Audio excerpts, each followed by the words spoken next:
My name is Christina Rapenchuk, and this is why I fly. Right now, I am a tool and die maker apprentice. I will be a tool and die journeyman once I graduate my apprenticeship. Mostly what we do is machining, traditional machining or CNC or computer numerical control machining, as well as 3D printers. I do a lot of 3D printing in plastics and resins. My job is to create hardware that supports ground test articles or flight articles. Hardware is anything that needs to be produced. So out of metals or plastics, anything from boxes that are just containing experiments to actual parts, different components of the experiments. We are a prototype shop. We back up our researchers and help them develop their prototypes.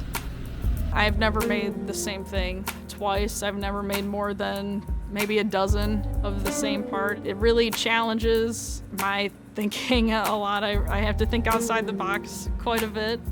It's nice to not have to deal with the monotony of doing the same thing every single day. There's something very satisfying that comes from seeing the end product that you did with your hands.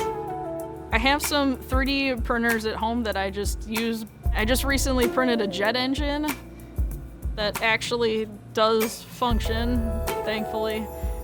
Since I can remember, I did always want to work at NASA.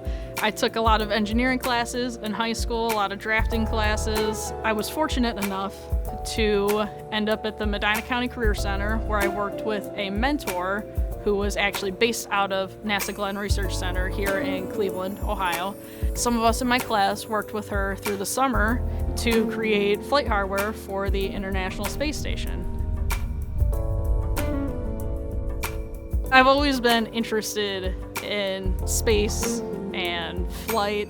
My aunt, she was always really into Star Trek, and she loves space probably more than I do. I think growing up around that environment, she really inspired me to go into the field in a way.